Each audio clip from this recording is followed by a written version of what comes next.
Now we're going to move into the heavyweights. And a lot of marvelous heavyweights with names that will always be remembered in this country and have been remembered since before 1900. Let's take a look at some of America's top heavyweights of all time.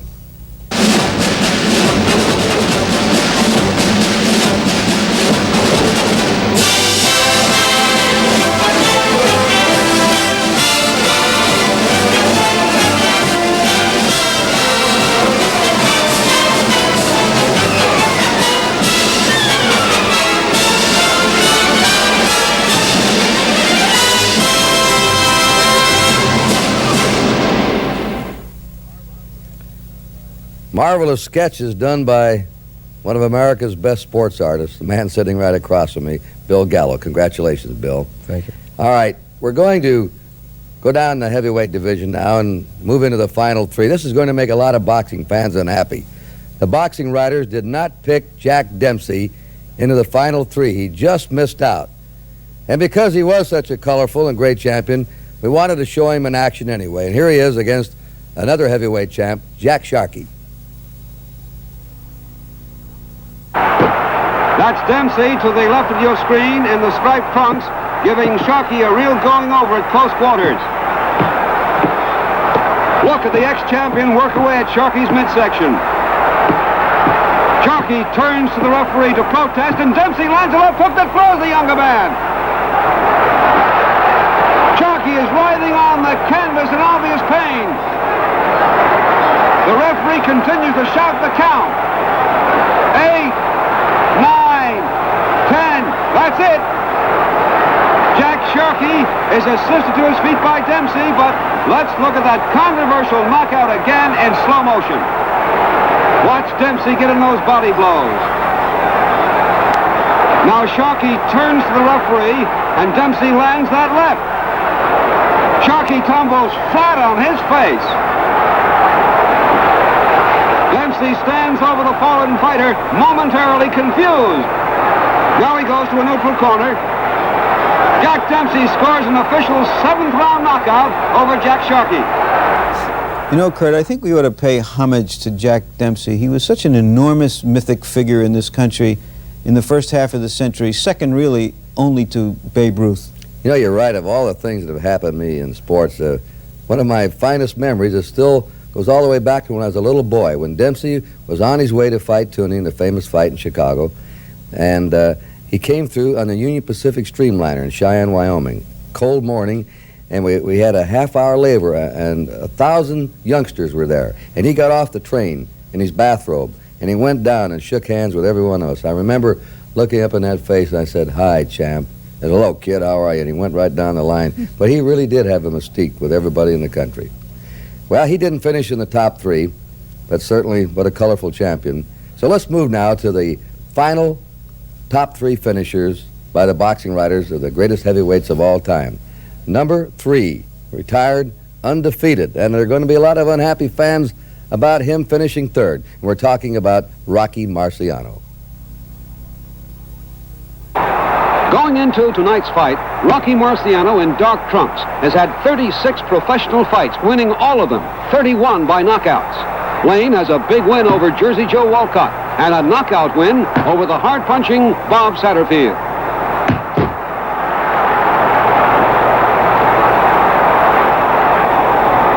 As in all of Marciano's fights, he never allows his opponents to get a moment's rest. This has been his trademark.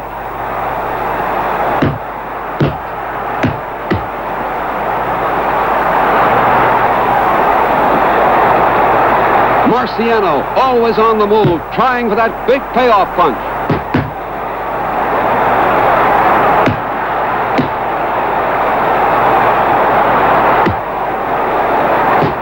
When Marciano has an opponent hurt, that is when he is most dangerous.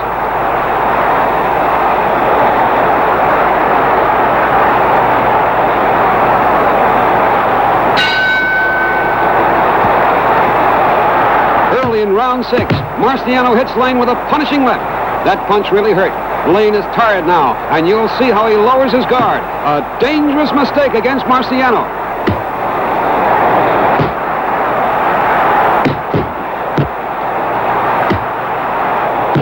Marciano throws a short right, and Lane goes down and out. Marciano knocks out the rugged Rex Lane in 6 rounds. The writers voted the runner-up as the best heavyweight of all time, Muhammad Ali. In rounds 1 through 5, the champion built up a commanding lead with accurate punching to the head. Here in round 6, Ali in the white trunks will be looking to end it. Muhammad Ali is considered to be a master boxer who's constantly on the move, avoiding punishment using his blinding foot speed. Many boxing authorities have stated Ali's boxing style is based on self-preservation. Ali won the heavyweight crown 2 years ago with a 7th-round knockout of Sonny Liston. Cooper is cut badly above the left eye. The referee is keeping a close watch on Henry.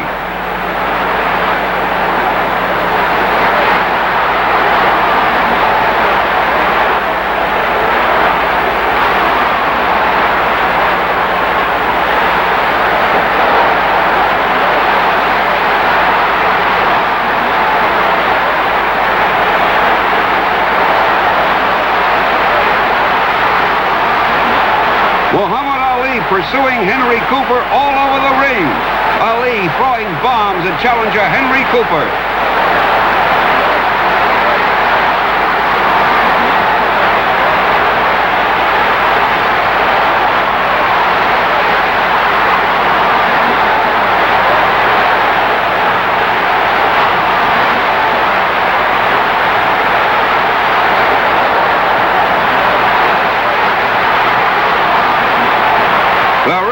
Steps in and stops the fight because of that badly cut left eye.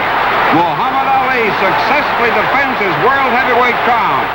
Here in round 7, Ali's trainer, Drew Bondini Brown, is cheering for the champion to open up.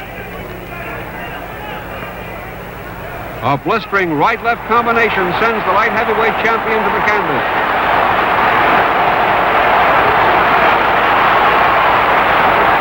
Foster rises at the count of 8, and the referee wipes his glove.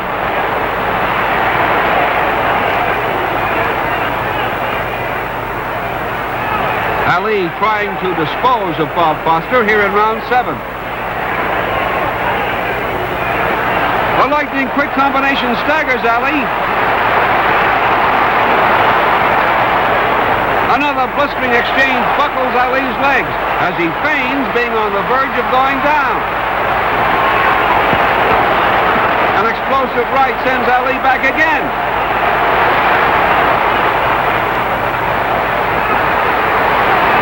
A devastating 1-2 combination dropped Foster for the 2nd time in this dramatic round 7.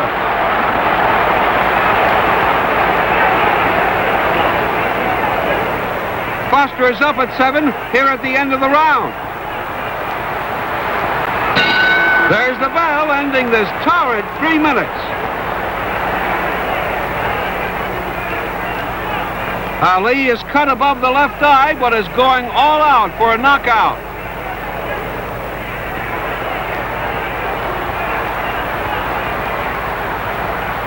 A jolting right hand to the jaw sends Foster down again. The referee sends Ali to a neutral corner and picks up the count, but it's all over. Muhammad Ali knocks out light heavyweight champion Bob Foster and puts himself in line for a shot at the heavyweight crown. So that leaves us no great mystery. The best heavyweight fighter of all time is voted by the boxing writers, Joe Louis. It's February 21st, 1935. Dynamite punching Joe Louis takes on the clever boxing Lee Ramage in Los Angeles. Louis is wearing the dark trunks with white stripe. Lee Ramage in the all dark trunks.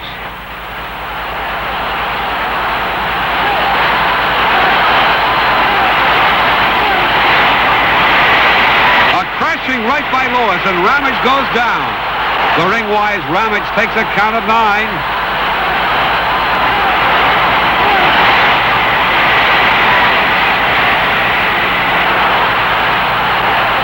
Louis moves in, looking for a quick knockout here in round 2.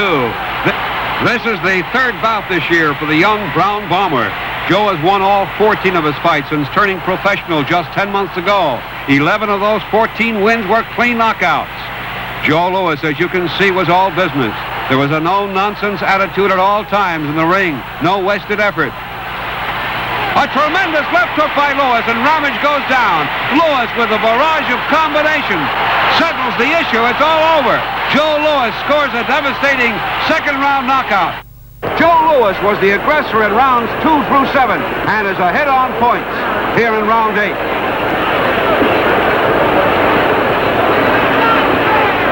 A dynamite right sends Braddock crumbling to the canvas. The referee sends Louis to a neutral corner and picks up the count. Braddock is out cold from that ponderous right hand. It's all over. Joe Louis scores a devastating 8th-round knockout over Jimmy Braddock to win the heavyweight championship of the world. Well, Bill Gallo, I didn't have a vote in your Boxing Writers Association. I would have picked Joe Louis as the greatest heavyweight of all time. How did you vote? I voted for Joe Louis. I think he was the best. I think that the natural thing right now is to compare him with Muhammad Ali. And I felt all along that, not taking anything away from Ali, of course, but the young Joe Louis, the Joe Louis of the late 30s and the early 40s, I think he would have beaten Ali. He did more. He was in there with better people. He did things that today's boxers don't do. Ali did it at one time. I don't see him doing it anymore. And what I'm talking about is that you see it absent from all fighters today. Punching in combinations. I mean combinations where you put 5, 6 punches together. Joe Louis did that expertly. Uppercuts, lefts, and he put them all together. Real combination puncher. I see Larry shake his head. I know not in disagreement with the great Bill Gallo or against Joe Louis, but I don't believe you think Louis was the best heavyweight of all time. Well, I have no quarrel with his selection. I think he was selected, he had the longest, because he had the longest reign of any champion, because he was a great puncher, and we look in for our heavyweight to be a great puncher, a guy who theoretically can go out in the world and knock out any man with one punch. And also because, unlike Ali, he never seemed to squander his talent when he was in the ring. It was business and get it over with as quickly as possible. But I think, however, that Ali was the new breed of athlete, bigger and faster than athletes used to be, that if Joe Louis had trouble with a boxer like Billy Conn, who was 175 pounds, how would he have handled a boxer who was every bit as fast and perhaps faster than Conn, like Muhammad Ali? Good point. Well, Joe Louis is still, by the boxing writers, the top heavyweight of all time.